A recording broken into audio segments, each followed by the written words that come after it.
E aí, estamos online.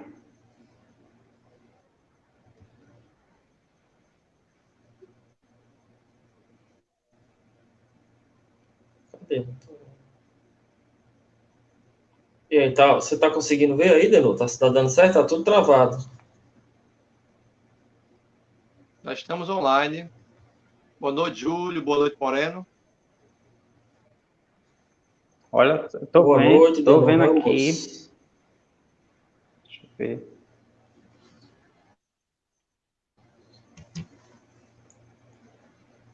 Tô vendo aqui já. Eu vou só compartilhar, gente. Boa noite a todos. Vou só compartilhar aqui no Facebook. Júlio saiu. Júlio caiu.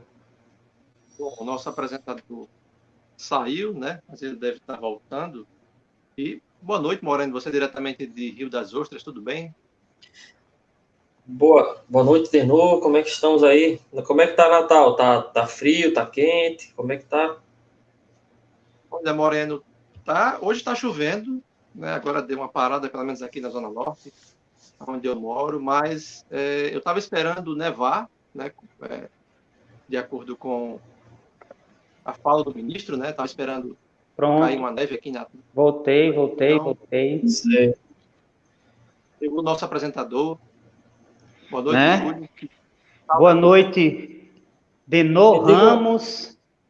Boa noite, Moreno Nascimento. Tive uns Júlio, probleminhas aqui. eu tô vendo aqui no eu tô vendo aqui no Facebook, tá muito travado. É só o meu ou ou é todos? Não, pelo menos eu estou vendo bem aqui, né? Estou acompanhando aqui pelo aplicativo, está tudo ok. Não, é pelo Facebook, eu tô falando. No Facebook eu acho que tá tudo travado. E tem um delay muito grande. Vê aí, Moreno. Vê aí, Denô, no seu computador. Temos um pouco de travamento, mas eu acho que faz parte, é normal. Pronto. Então vamos começar. Olha, hoje a gente vai deixar bem abertos os temas para discutir sobre o atual momento do Brasil e também as últimas notícias que está saindo na mídia em relação à política, em relação à questão cultural e também sobre assuntos relacionados às manifestações, né, que têm acontecido nos Estados Unidos, aconteceu na França, aconteceu aqui também no Brasil.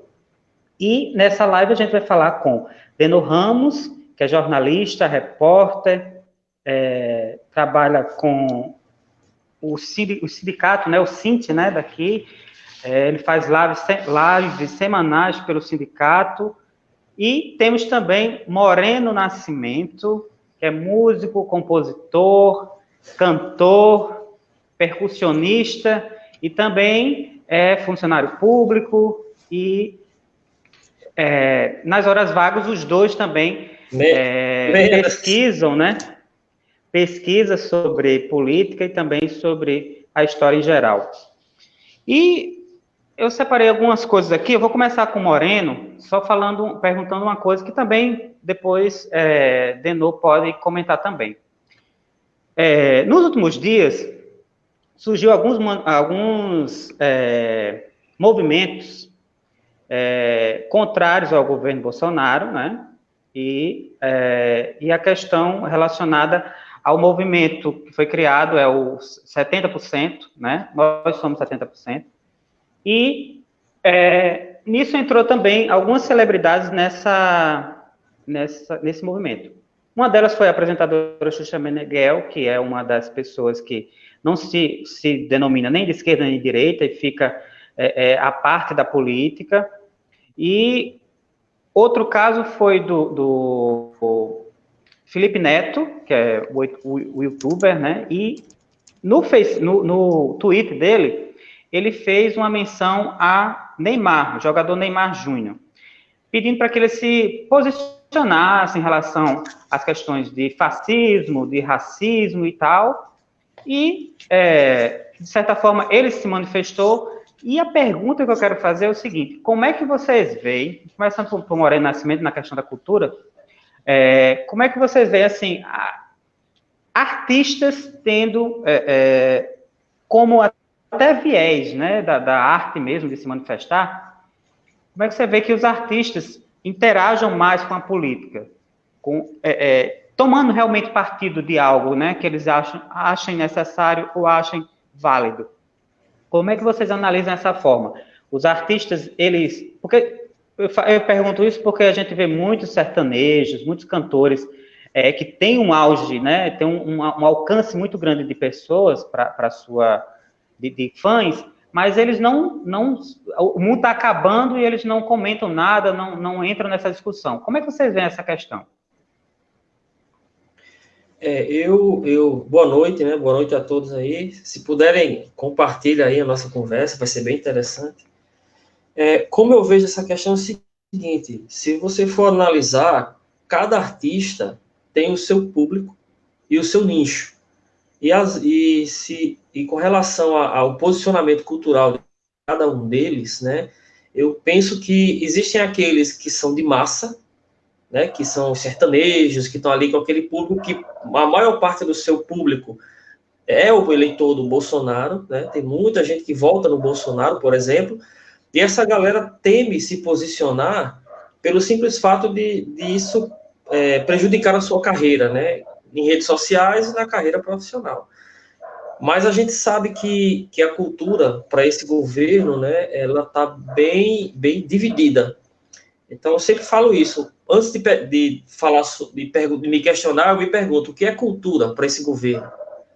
Né? Uhum. Então, o governo acha que cultura é aquilo que eles traçam com um viés ideológico, religioso, da família, né? Mas que, na verdade, a cultura ela é livre. Então, a cultura ela tem que ser respeitada à parte. Né? Porque, assim, é através da cultura que a gente conhece os mundos. Então, vou dar um exemplo, né? Como a gente sabe o mundo do nazismo, por exemplo, através dos filmes, das peças, dos livros. Então, a cultura tem esse papel de trazer e de nos mostrar esses mundos. E ela é livre. Então, assim, existe a cultura, ela tem a liberdade de nos mostrar, por exemplo, o mundo homossexual através de um filme, através de um documentário, de um mundo em infinitas opções, assim. Então, assim, é dessa forma que o governo tem que ver a cultura. E essa galera que não se posiciona, né, ela, de certa forma, é conivente com o governo, até mesmo, digo assim, tem um pouco de covardia em se posicionar por medo de perder os seus seguidores, né, de se prejudicar a sua carreira, e muitos se posicionam a favor do governo, porque existem aqueles que também são empresários. Né, que o cara sabe também o público deles também, né? O cara tem terras na Amazônia, o cara trabalha com plantio de laranja, e, enfim, e o governo apoia essas pessoas, né? Então, existe essa divisão. Então, quando formos falar de cultura, o que tem que pesar é isso. É as pessoas entenderem que a cultura, ela é a parte. Então, a cultura não é eles fizeram uma caricatura da nossa cultura, né? Como eu sempre falo, pegaram um vídeo lá de um pessoal circulando nu, com o dedo no ânus de cada um, e viralizaram isso na internet, querendo dizer que a nossa cultura se resumia naquilo. Então, é uma forma de prejudicar a imagem da cultura. E sim, né, eles fizeram um trabalho muito forte em rede social, e acabou havendo essa divisão. Mas eu acho que o posicionamento de todo artista é importante nessa hora, porque cultura é livre. Ela não pode ser caracterizada ou definida com viés só, não. Ela é livre. Eu posso falar de qualquer coisa, inclusive a favor do governo. Exatamente. E me diz uma coisa, Denô, em relação a essa questão, a gente vê que tem alguns cantores que eles não, a sua música não é, vamos dizer assim, de militância, ou que tragam abertura de consciência sobre vários temas, né, que a sociedade é importante para a sociedade, como, no caso, de certa forma, o rock, né, algumas músicas da MPB e tal, e alguns cantores, eles, nas letras deles, não têm esse viés, né, ideológico, enfim, político, mas eles têm voz, né, então, assim, como eles falam para milhões de pessoas, como é que você vê, assim, por exemplo, um sertanejo que ele é a pá desse mundo, e parece que está em outro mundo paralelo, e não usa sua voz, o seu alcance de milhões de pessoas no Instagram, ou enfim, nas suas plataformas, para trazer uma certa consciência para as pessoas? Primeiro, boa noite, Júlio. Boa noite, Moreno. Boa noite. Quem puder compartilhar esse conteúdo, está aqui trazendo reflexões importantes, né? E assim, eu quero responder a sua pergunta, tentando talvez responder a pergunta que Moreno se fez, né? O que é para esse governo cultura, né? Eu acho que talvez para esse governo cultura seja o MC Reaça, que assassinou a namorada não, a amante, grávida, e se suicidou. E ele, nas músicas dele, ele comparava feministas com cadelas, né? Nisso, o presidente, na época, ano passado, ele se manifestou. E nesse ano, tivemos a morte de Aldir Blanc, João Gilberto, do Moraes Moreira, e não houve nenhuma menção com relação a isso. E ele colocou na Secretaria de Cultura uma atriz global, badalada, mas despreparada. É tanto que ela saiu, né, e houve todo aquele escândalo. Agora sim, Júlio, falando dos cantores, por exemplo, sertanejo, eu acho que é uma oportunidade perdida. Eles perdem uma oportunidade de usar a voz que eles têm para atingir milhões de pessoas, né? Através das músicas deles e também para levar um tipo de consciência para as pessoas.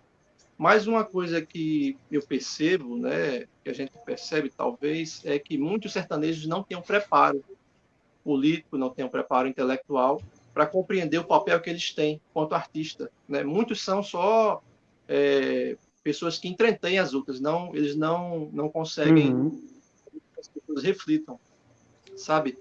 E nós vemos isso, por exemplo, um exemplo da dupla Bruno e Marrone, né? Uma dupla conceituada, né? Muito respeitada no meio, mas que é bolsonarista, entende?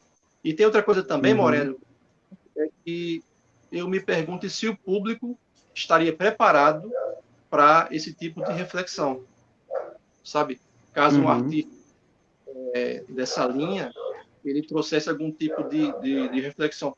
É importante eu citar um exemplo que eu vi nessa semana, que foi na fanpage do guitarrista do RPM, o Fernando Deluc. Eu acho que Moreno conhece. Ele colocou lá justamente isso. Ele colocou no Facebook dele, dizendo que fazia parte dos 70% contra Bolsonaro. E ali naquela fanpage, cerca de 10 mil pessoas, é um público pequeno, o acompanham. Muita gente do rock, muita gente que tenha um pensamento progressista, um pensamento para frente. E ele foi muito criticado. Eu vi alguns apoios, mas eu vi muitas críticas. Então, dentro do próprio rock, né, a gente tem esse tipo de manifestação contrária, essa coisa retrógrada, essa coisa de direita, né, esse apoio ao... E o Roger, que faz parte do rock, né, dos anos 80, ele é um exemplo disso. Traje a rigor, né?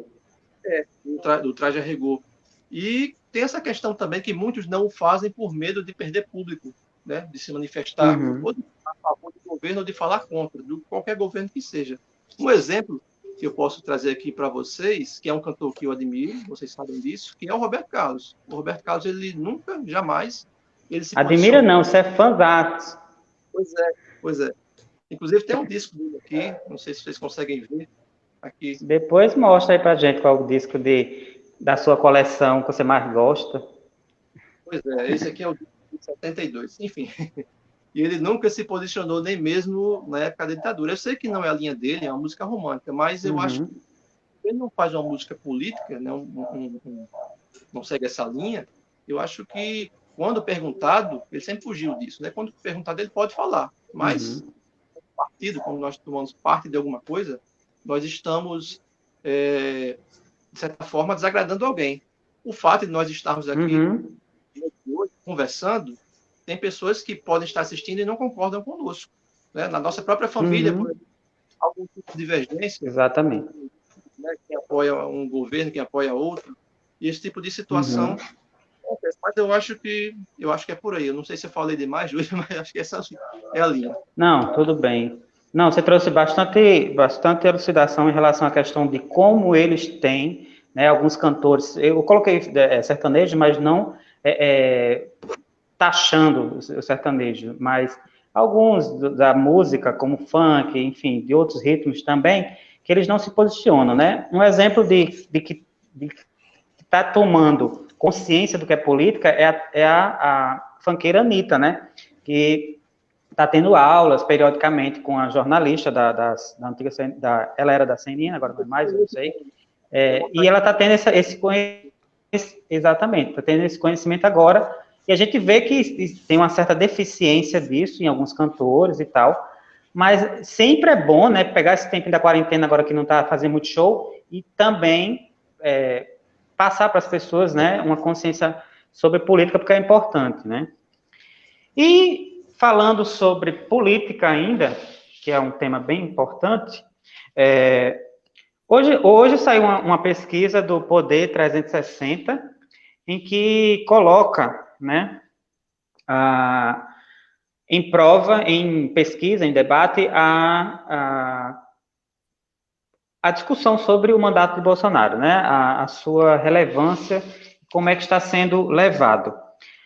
41% da população, pela pesquisa do Poder 360, aprovam o governo, e 51% reprovam. Então, a gente está chegando, está passando da margem de 50%, né? Com a margem de erro, 2 pontos para mais ou para menos, está passando da margem de 50% que reprovam. Como é que você, eu vou perguntar a Morena e também para você, Denô, como é que você analisa, assim, por que ainda está essas pesquisas ainda mostram ainda uma relevância de apoio ao governo Bolsonaro? Como é que você analisa isso?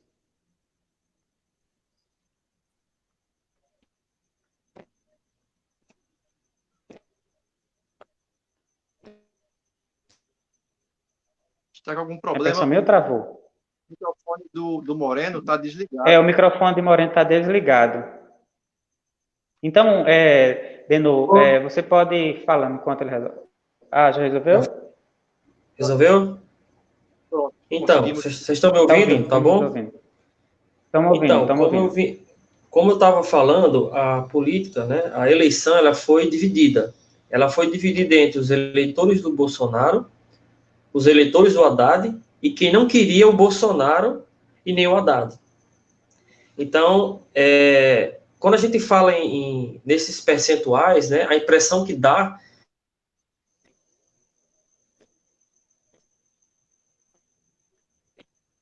Está falhando o som também? Eu não consigo ouvir o som. Também não consigo ouvir Moreno.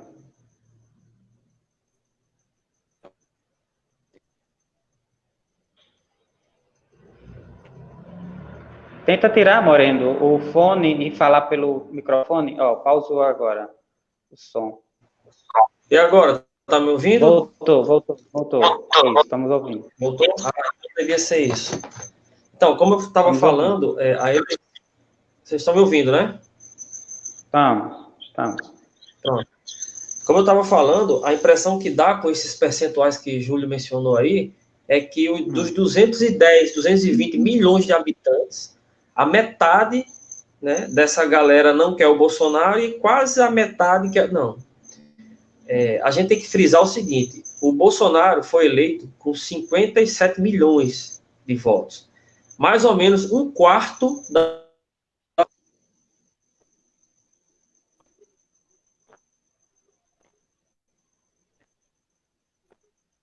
Tá ouvindo? Para mim parou o som. Algum tipo de problema? Ele fechou o microfone de agora. Moreno. Sozinho aqui. Vocês estão me ouvindo? Estamos. Então, aí, desses 210 milhões de habitantes, né, os eleitores do Bolsonaro representam um quarto apenas. Uhum. Então, a gente está falando de um quarto da população brasileira, né, que apoia o Bolsonaro. E que nas pesquisas, né, eles pesquisam em locais que geralmente esse pessoal está mais concentrados, para poder ter até resposta. Então, eu acho assim que o Bolsonaro ainda tem esse público por uma questão de ideologia mesmo, né, de pessoas que se identificam com o perfil dele. Então, se Bolsonaro disser, por exemplo, se Bolsonaro falar, olha, eu cometi tal crime, essas pessoas não vão deixar de seguir ele. Porque isso aí já é uma questão ideológica, é como o fascismo mesmo, né? Criou-se um mito.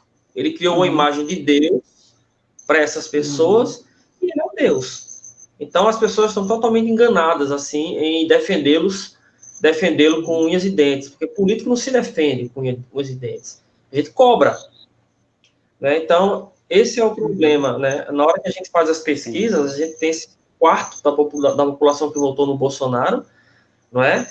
Confrontando ali um percentual de pessoas mais ou menos da mesma quantidade nas pesquisas, aí chegamos a esses números. Mas eu acredito que se, por exemplo, se todos fossem perguntados, os 220 milhões de habitantes fossem perguntados, Bolsonaro não estaria no poder. Porque muitos já morreram de Covid-19, muito eleitor dele morreu de Covid-19, influenciado por ele a não usar a máscara, influenciado por ele que era uma gripezinha, e morreu e contaminou seus familiares. E muitos deixaram de seguir porque está vendo que é um cara totalmente contrário do que ele passou a ser, né? No sentido de honestidade, assim, a questão dos acordões, né? O cara está protegendo a família. Você vê que é onde há fumaça há fogo, as pessoas têm que entender isso. Não se coloca no fogo por político. Não se coloca. Então, assim, eu acredito que mais cedo ou mais tarde ele vai ser desmascarado, a família vai ser desmascarada e corremos o risco de um golpe, corremos o risco de um golpe militar. Então, assim, sim. Pode falar. Não, e nessa questão que você estava falando, sobre o golpe militar, né? Existe, como você falou, onde há a fumaça a fogo, mas eu acredito que também seja mais à vontade, sabe? Eu acho que ele não quer um golpe militar, mas ele quer uma polarização mais acentuada e disso se perpetuar no poder, porque, né? É porque o golpe militar que ele quer é o que o eleitor dele quer, são os militares tirando todos os políticos e deixando ele no comando, ele como general. Então seria mais ou menos como o nazismo, onde nenhum partido político mais concorre, nenhum partido político mais tem voz, todos os comunistas serão caçados ou mortos, como ele até prega, né, que vamos metralhar. Então ele usa um discurso muito fascista mesmo. E é isso, é essa intervenção que ele quer, com ele no poder, não é uma intervenção tirando todo mundo e colocando um general no poder, não. Então, Denô, eu queria fazer uma outra pergunta a você, no sentido assim, parece que para a mentalidade de um eleitor do Bolsonaro, existe aquela história de que a corrupção é o alvo da coisa, né? E também vai isso para os morianos, sei lá como é que se chama, os de Moro lá, né? Que apoiam o Moro. Mas é como se a corrupção fosse lavagista, né? Lava-jatistas. Oh, meu Deus do céu. Enfim. Então, a questão parece que a corrupção, ela só é direcionada se for ao PT, né? Parece que na mente deles, tudo que foi relacionado ao PT era corrupção, mas tudo que o Bolsonaro está fazendo, né, de todos os tipos de corrupção que ele já fez, de administrativas e também de conduta moral também, que é um desvio de caráter, eu acho que até mais acentuado, né, com relação à questão das mortes do Covid, do que outras coisas, né, que possam ser mencionadas aqui. Mas para a mentalidade dos bolsonaristas, é como se a corrupção fosse só do PT. Se o PT estiver lavando dinheiro, se o PT estiver fazendo isso, é corrupção. Mas se o Bolsonaro ou a família estiver fazendo, parece que não é corrupção. Como é que você analisa dessa forma, nesse sentido, a questão deles colocarem, por exemplo, uma aliança com o Centrão, criar ministério extra sem necessidade alguma, já vai em 23 ministérios, e toda aquela fala dele durante a política, lá no Twitter, parece que hoje não faz mais sentido. E como é que você analisa essa questão da corrupção bolsonarista que não é levada em conta pelos bolsonaristas? Olha, Júlio, a política brasileira, ela acabou se transformando em torcida de futebol, né? Para ver, o meu time é o que joga melhor, né? O que está correto, é o que sempre vence os campeonatos. E para os bolsonaristas não é diferente, né? Se antes eles condenavam práticas que os outros governos faziam, agora eles ou não falam ou se desdobram para tentar justificar. A nomeação do Fábio Faria, nessa recriação, nesse desmembramento de um ministério para recriar outro, para colocar um político do Centrão, que é o Fábio Faria, do PSD, que é genro de Silvio Santos, que tem uma TV que apoia claramente Jair Bolsonaro, esse afago que ele fez ao Gilberto Kassab, presidente do PSD, e também ao Rodrigo Maia, que é amigo do Fábio Faria, mostra o tipo de política que Bolsonaro faz. E a justificativa que ele deu é que quer melhorar a comunicação, que Fábio Faria, porque tem um convívio com a família do Silvio Santos, entende um pouco de comunicação. Não, ele não tem nem sequer formação na área. Então, a indicação política para que ele, caso o impeachment na Câmara seja aberto, ele consiga alguns votos, né? Essa é a ideia dele. Embora ele faça algum tipo de afago e amanhã ele faz alguma besteira e põe tudo a perder. Ele tem feito muito, muito isso. Mas, assim, eu acho que o senso comum também, Júlio e Moreno, contribui muito para isso, a falta de conhecimento. Essa semana, no meu Facebook, disseram que eu torcia contra o Brasil porque, não exatamente com essas palavras, mas se deu a entender isso, porque eu sou oposição ao governo Bolsonaro, né? E isso partiu de uma evangélica. O outro ponto que eu estou querendo colocar é também a questão das igrejas das igrejas evangélicas, como elas influenciam as mentes e as cabeças das pessoas. Muita gente apoia o governo, mas não sabe sequer por quê. Simplesmente apoia porque o pastor disse que tem que apoiar. Entende, Júlio?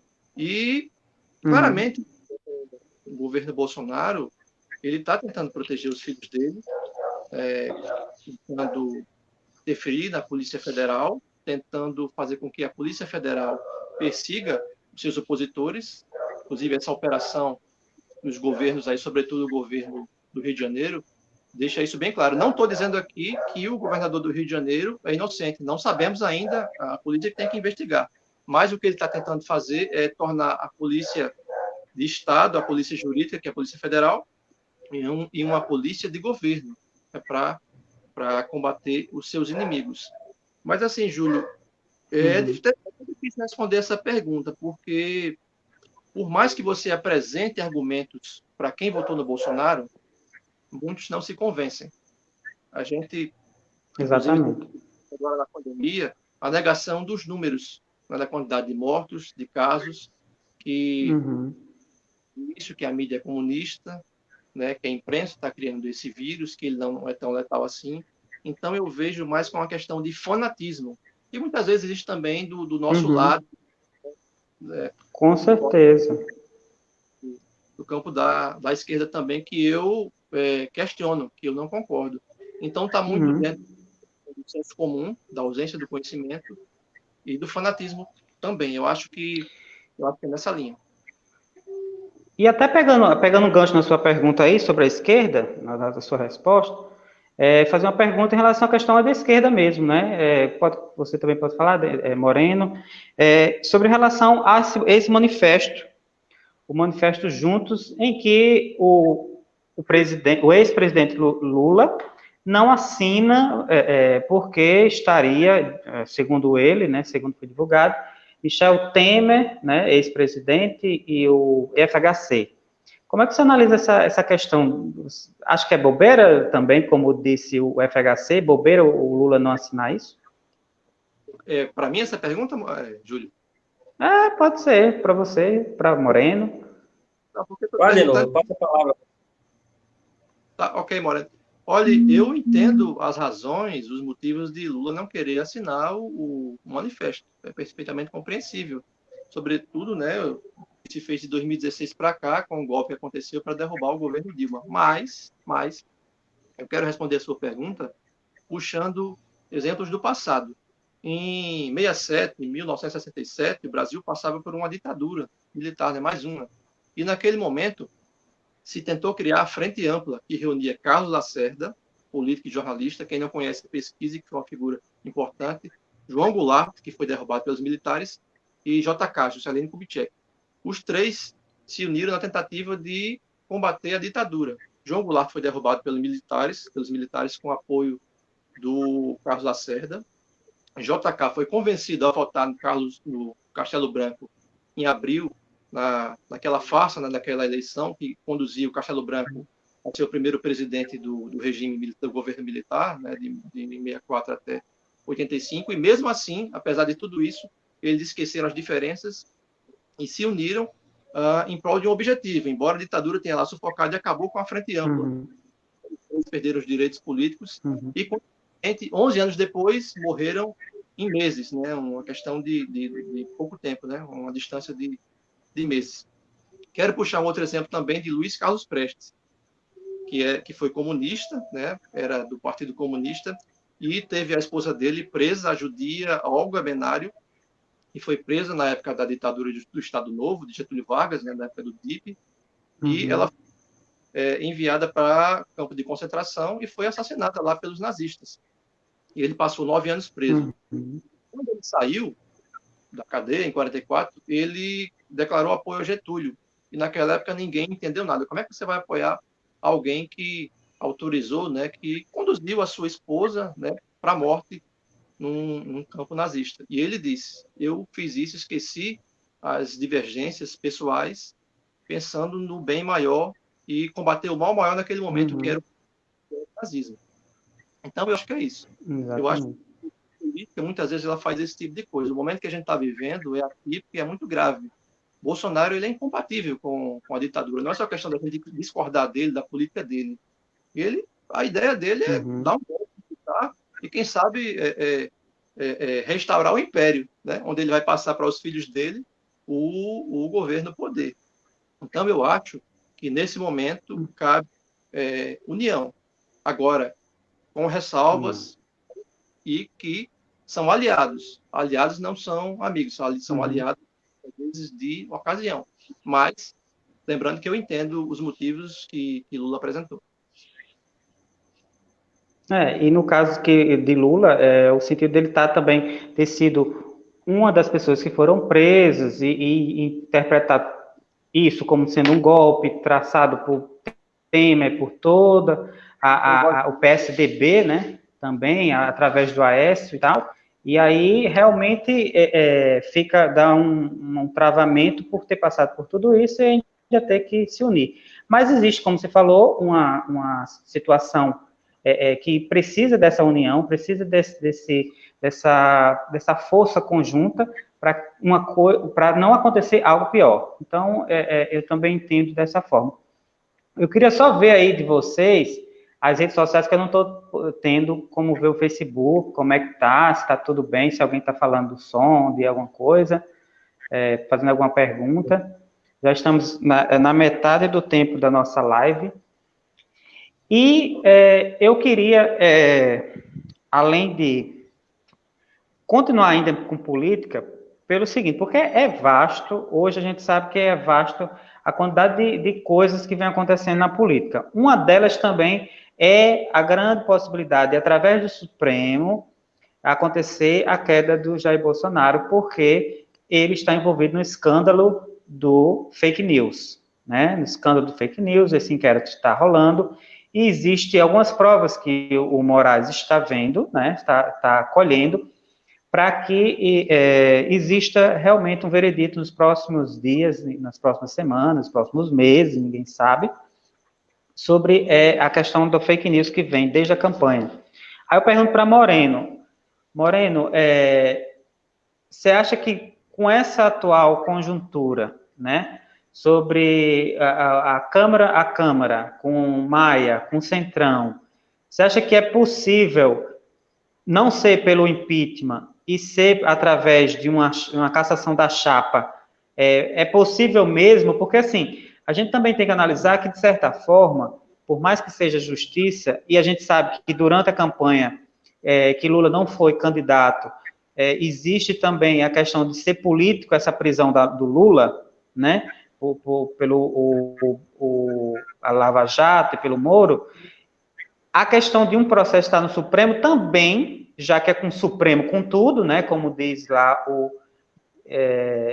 o grande meme de todo desse golpe de 2016, com o Supremo com tudo. Então, existe essa possibilidade também de estar acontecendo isso, por exemplo, o Supremo também não conseguir, porque também necessita de um apoio maior, tanto da Câmara, como do Senado, como da população? Eu acredito que sim, mas eu vou aqui fazer o meu comentário do cenário ideal. Né? A eleição, ela é um certame. Então, ela é um concurso muito sério.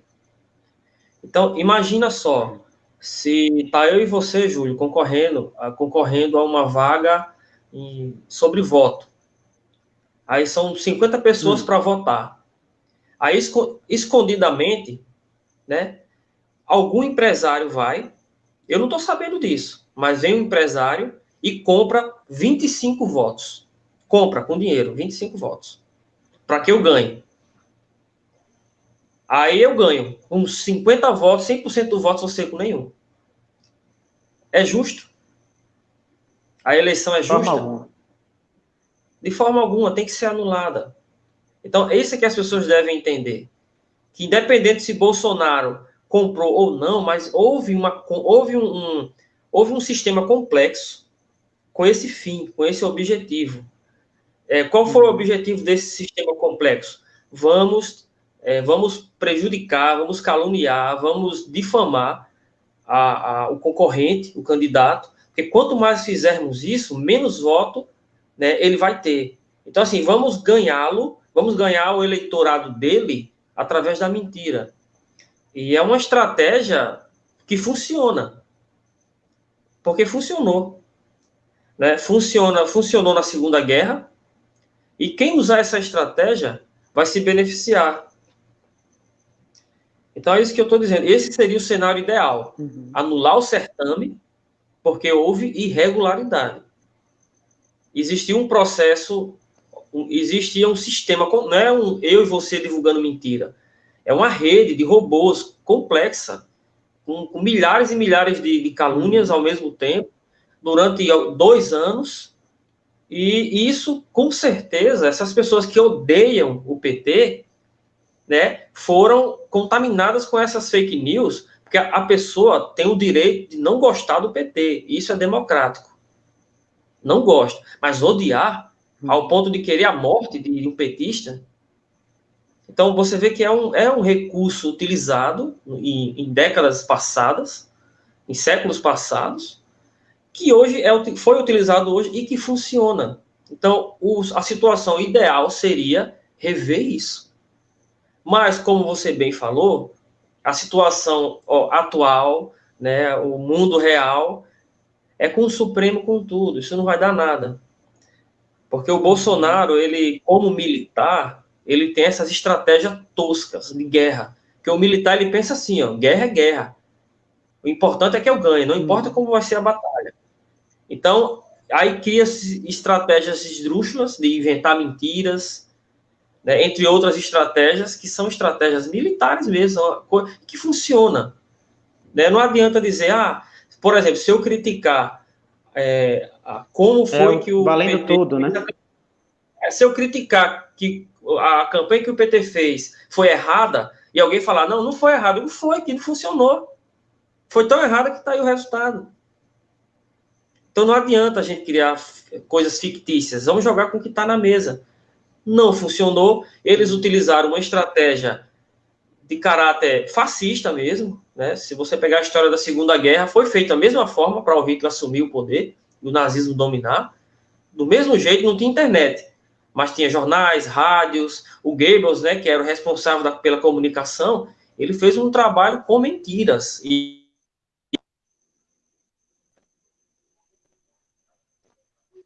O microfone falhou, Moreno. O microfone falhou. Voltou? Não, voltou. Falhou. Pronto, você continua já, Moreno, essa sua fala conclui.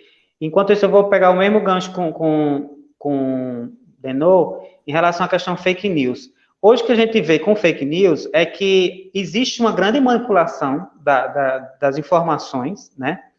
E constantemente, um dos exemplos mais drásticos, né, drásticos assim, falando, é todo esse, colocando todas as pessoas que estão em evidência, né, em crimes, colocando elas, que seja o que elas falam ou o que elas fazem, né, inventando mentiras sobre essas pessoas, né, que é uma coisa absurda você inventar uma mentira sobre uma pessoa só porque você não gosta dela, né, ou da ideologia que ela defende. Mas é o que está acontecendo hoje. E um dos exemplos mais banais que a gente vê hoje é, de uma hora para outra, surgir um tema no YouTube, né, ou no YouTube, enfim, no Twitter, sobe lá os Trend Tops, né, uma frase agredindo alguém, né, ou seja, um ex-bolsonarista, né, jogando uma fake news sobre essa pessoa e vira Trend Tops, né. Então, é muito comum ver isso hoje. E você analisando isto, você vê que, de certa forma, isso são robôs fazendo isso, mas, no fundo, tem o seu viés de manipular a população, porque você vê lá nos Trend Topics, você vê os assuntos mais comentados no Google Trend, está lá esse tema que é falso. Como é que isso interfere, você vê como interfere na nossa vida e é possível afetar numa eleição? Olha, Júlio, interfere totalmente. Isso cria uma narrativa mentirosa, né? A partir disso, do disparo que o Warren falou, né? O disparo em massa através de robôs, esse financiamento, possivelmente dinheiro de empresários, talvez dinheiro público agora, né? Está se referindo ao gabinete do ódio, né? Que assassina reputações. Quando uma figura sai do governo ou deixa de apoiar o governo, ele é atacado pelo gabinete do ódio e acaba viralizando e os bolsonaristas acabam indo na onda. Isso alterou totalmente o resultado das eleições de 2018. Naquela época, Júlio e Moreno se criou muito mentira com relação aos adversários, sobretudo os do PT. Né? Naquela época, disseram que Haddad era pedófilo, falaram tanto no kit gay. Né? Você viu alguma vez o kit gay, Júlio? Uhum. Não, nunca tive acesso a esse kit gay. Acho que Moreno também não. Isso se cria uma narrativa mentirosa que acaba totalmente para o resultado final das eleições. Com essa narrativa se construiu a farsa, se construiu o mito de que Bolsonaro é um homem que representa o novo, que ele vem da nova política, e íntegro, né, honesto e, sobretudo, cristão. Né? Eu toco nessa tecla porque isso teve como é que eu posso dizer? Isso foi um fator muito determinante para essas eleições, o apoio dos evangélicos e também de parte dos espíritas. Um exemplo que a gente pode colocar aqui, Júlio, com relação a mentiras, é na figura, no mito que se construiu da candidatura do Fernando Collor. Quem o conhecia em Alagoas sabia que aquela narrativa de caçador de marajás, de moralizador, era caçador de mentira. Marajás, né, que os servidores públicos, os que ele dizia que ganhavam muito dinheiro, mas isso não existiu. Então, e isso persiste, Júlio, isso persiste. Por exemplo, nessa pandemia, a quantidade de mentiras que chegam para o meu WhatsApp, que eu vejo nas redes sociais, são muitas, porque isso é a todo tempo, isso ajudou o Bolsonaro a chegar ao poder, né, isso alterou o resultado das eleições, além da prisão de Lula, claro, como também o ajuda a permanecer no poder. Então, eu acho que é muito importante que o STF, que o TSE faça o julgamento dessa ação que, quem sabe, pode caçar a chapa. Mas no mundo real, né, no mundo possível, eu não acredito que essa ação tenha um andamento que leve o Bolsonaro à queda. Eu acho que o que pode o levar à queda é a série de erros que ele comete, né, a falta de apoio no Congresso e também a questão econômica, né, que o Brasil está destroçado agora, já viu, e sobretudo agora, após essa pandemia. E se fosse por essa questão de erros, assim, a gente poderia aqui passar a noite inteira falando sobre todos os erros, todas as falhas, todos os crimes que o Bolsonaro fez durante esse 1 ano e meio de mandato são inumeráveis, né? Todo dia é um, e falar que essa questão da mentira que reina na vida, no governo, é uma coisa impressionante, nunca vista, como diz Lula, nunca na história desse país se houve tanta mentira travestida de verdade. E uma das coisas que eu também vejo nessa questão da fake news é que não importa o que você diga, né, depois que você gera uma mentira, para muitas pessoas aquilo vai continuar sendo verdade e não tem nem as provas são capazes de mudar a mentalidade de uma pessoa. Eu acho isso incrível, né? Mudando um pouco de assunto, mas ainda introduzindo a questão da pandemia sobre o nosso cenário atual, também bate também na questão de política também, queira assim ou não, porque a questão de administrar uma pandemia num país também passa infelizmente, passa por umas ideologias tortas, né, do governo, e primeiro, não ter ministro, segundo, não ter massificado os exames para todo mundo ter acesso a isso, e, enfim, a questão da saúde, respiradores, tudo isso que a gente está sofrendo, e chegamos, infelizmente, a 40 mil, né, mortes no Brasil, e cada vez mais crescente. Um dos problemas encontrados nessa questão foi, nos últimos dias, o presidente ter fechado os dados, né, para não ter acesso ao número de mortes. Moreno, como é que você vê essa questão da pandemia no Brasil? Não é coincidência que os Estados Unidos, a gente esteja em segundo lugar e a gente siga o mesmo caminho dos Estados Unidos com um presidente que tem a mesma ideologia que o nosso. Como é que você analisa essa questão de como está sendo levada essa gestão aqui? Isso não é uma novidade, que a gente ia encostar nos Estados Unidos, até mesmo porque a gente tem um presidente que é fã, mas fã literalmente do presidente norte-americano. Mas a recíproca não é verdadeira. Então, na verdade, ele tem a mera ilusão de que é amigo do Trump, né? Mas a gente sabe que não é. Os Estados Unidos o sistema norte-americano, ele é cruel, né? Então, assim, ele está usando a leseira do nosso presidente da República, que parece uma criança, né? E ele, falando da pandemia, né, não é novidade para ninguém que ele foi um negacionista. Desde o início ele vem negando a gravidade do vírus, né? Ele politizou isso também, querendo atribuir isso ao comunismo. É uma coisa muito louca, né? E as pessoas morrendo. Então chegamos num número absurdo de mortes, né? As pessoas não têm mais nem sensibilidade, não. A dor, agora, ela é individual. Você só vai sentir quando morrer alguém da sua família. De tantos mortos, as pessoas não têm mais sensibilidade.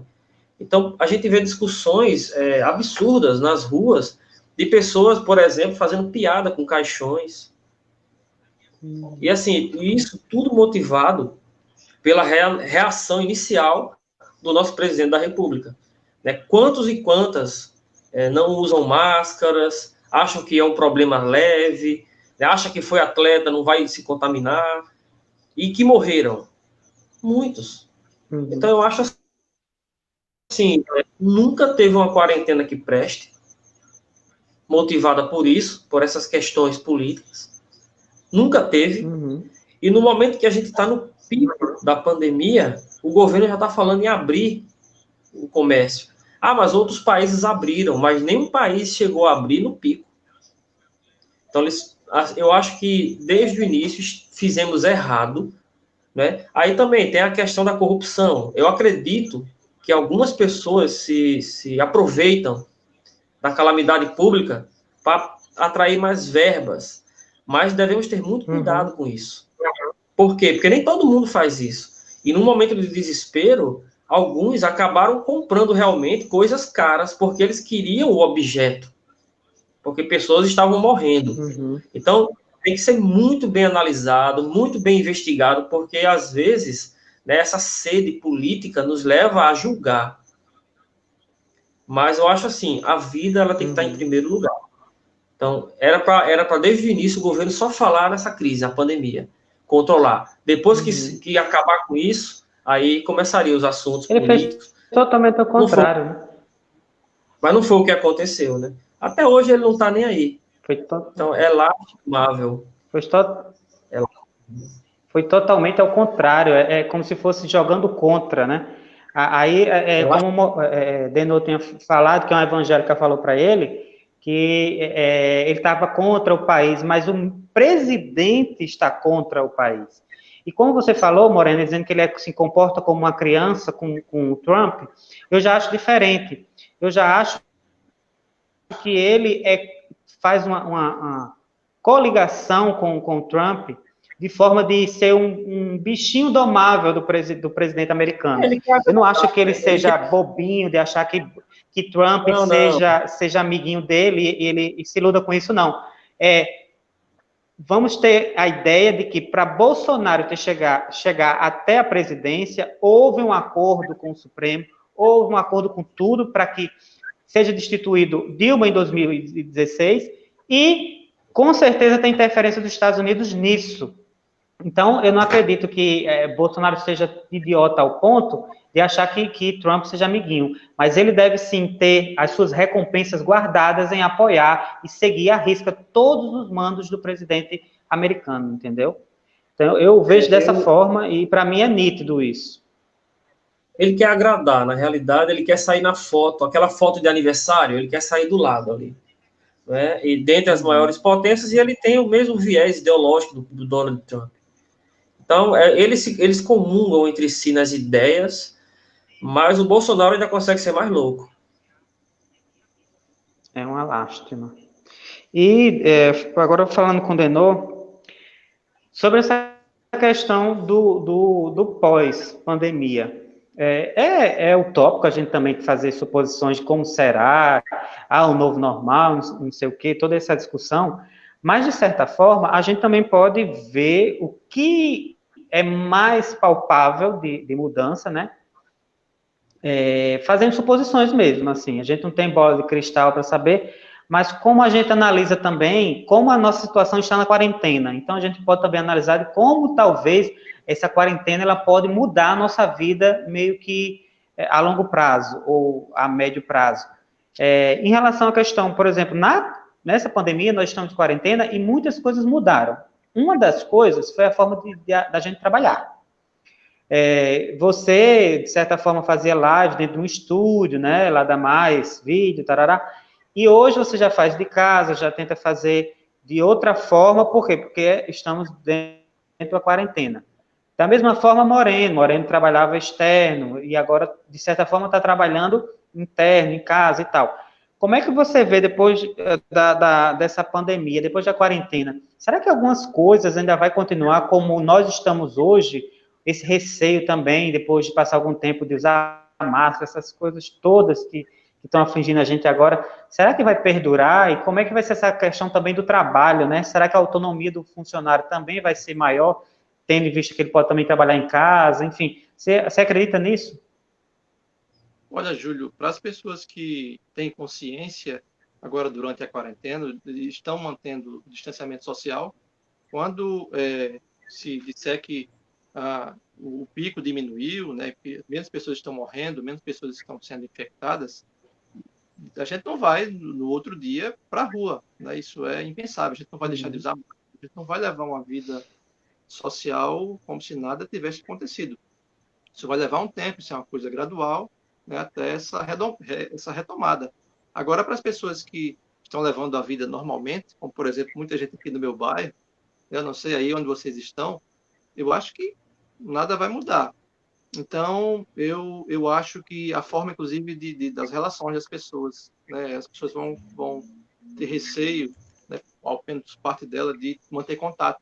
Você vai ter receio de você falar com um amigo, se contaminar com a família, por exemplo, sabe? Mas é bem difícil falar isso, sabe, Júlio? Eu estou falando assim mais por mim, né, pós-pandemia. É difícil prever. E assim, eu tenho trabalhado de casa, né, desde do meio de março, desde Sim. 8, 19 de março, lives em casa, claro que com todo o apoio da Mais Vitor, da equipe, tal, né, comunicando com a empresa e tal. Eu não sei como é que vai ser após isso, né? Agora que isso dá uma autonomia maior para o funcionário, na questão de qualidade de vida, né, de você não precisar se locomover todos os dias, ou no seu carro, ou utilizando transporte público, e eu acho que isso também acaba melhorando no desempenho do funcionário, né? Já que se ele consegue dormir melhor, já que ele poupa tempo Uhum. do trânsito, né? Acaba não indo para o trânsito, isso acaba influenciando no trabalho final dele. Agora, eu gostaria que, após essa pandemia, as pessoas tivessem um novo tipo de consciência, né? Entendessem a necessidade que, por exemplo, o Estado tem nas crises. Vocês imaginem como é que o Uhum. Brasil estaria se não tivéssemos o SUS, se não tivéssemos o SAMU, se não tivéssemos Uhum. por exemplo, né? Ontem, o pronto-socorro do Hospital São Lucas, ele fechou, como São nesse momento Lucas, da Zona mesmo, Sul. e você tem um plano de saúde, isso não quer dizer que você vai ter um bom atendimento. Então, eu acho que essa pandemia deve mudar algumas coisas, mas sempre lembrando que isso depende muito do coletivo, né? E também da cabeça de cada um. Eu acho que quem não se conscientizou agora ou antes, após, não vai ter nenhum tipo de consciência. Do mesmo jeito que o empresário que não queria fechar a sua loja para não tomar nenhum tipo de prejuízo, ele não vai mudar o pensamento dele em momento nenhum. Ele só vai pensar no lucro. Uhum.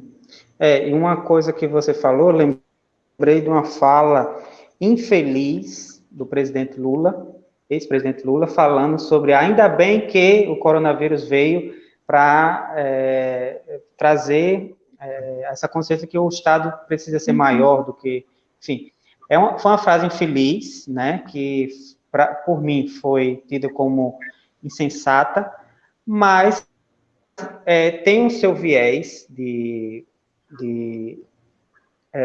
análise, né, que a gente pode analisar, que mostrou realmente isso. Algumas coisas que a gente achava que até defendia, vamos dizer assim, como é o fim do SUS e tal, tem muita gente que... Muita gente não, mas algumas pessoas que é bolsonarista, por exemplo, tinha essa ideia, né, e vemos que sem o SUS a coisa estaria totalmente desgovernada e totalmente amíngua, porque a gente vê que um exame na rede privada, um exame do coronavírus é R$ 350.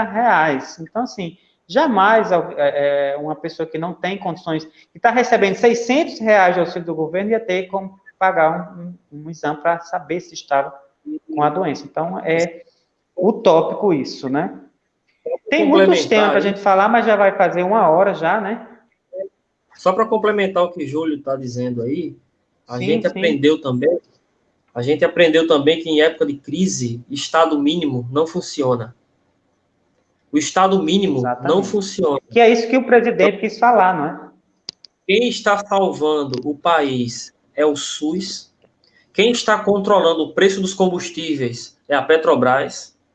Né? Houve uma crise no petróleo que o barril foi a R$ 10. Os Então, bancos, né? o governo automaticamente.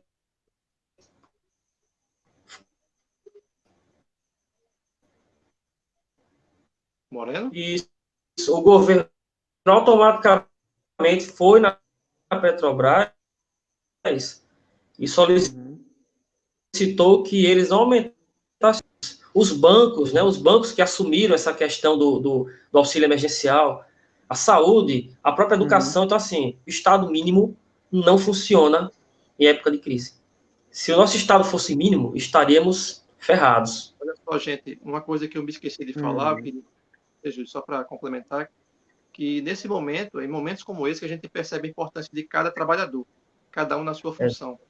O jornalista, quem trabalha na Petrobras, Exato. o ator, a atriz, o enfermeiro, o gari, enfim, professor, todo mundo. O entregador de pizza, enfim, é muita gente, não tem como você mencionar, não tem como mencionar todo mundo, mas cada trabalhador, que muitas vezes é desvalorizado, né, não tem nenhum tipo de direito, ele é importante na manutenção da vida, né, para o mundo todo. A gente viu o mundo paralisado e a gente vê, às vezes, nesse momento, refletindo que a gente não precisa de muito para viver, né? Mas a gente, ao mesmo tempo, observa muita gente desesperada para que os shoppings reabram, para as pessoas irem lá consumir, né? Para matar esse desejo, esse consumismo. Isso é muito triste. Mas é só essa reflexão que eu queria trazer aqui para vocês. É sim. E depois Tá, da crise a pronto. gente vai... Não, só para fechar, depois da crise a gente vai perceber as pessoas, né? Quem são as pessoas? Porque é nesse momento que É as verdade. pessoas saem das suas caixas e se mostram quem são realmente. É verdade. Teve alguns assuntos que a gente não abordou nessa live, já faz uma hora já que a gente está online, não vamos abordar, e teve até umas questões que nos foi colocada em relação à questão, por exemplo, a temas não abordar, a gente pode abordar em outra oportunidade, e falando já que na próxima semana tem uma amiga nossa, a Idiane França, a gente vai fazer uma live com ela também, para discutir alguns temas também, e entre eles seria a questão do racismo, né, que até foi uma dica dela de falar sobre isto em um momento específico, um momento mais amplo de debate nesse tema.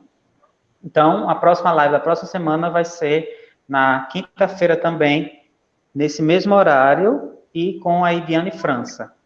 E aí eu quero agradecer a Moreno, Adenor, né, essas pessoas maravilhosas que também é do meu convívio e eu os amo, a todos dois. Quero dizer isso aqui publicamente no meu Facebook, eu os amo.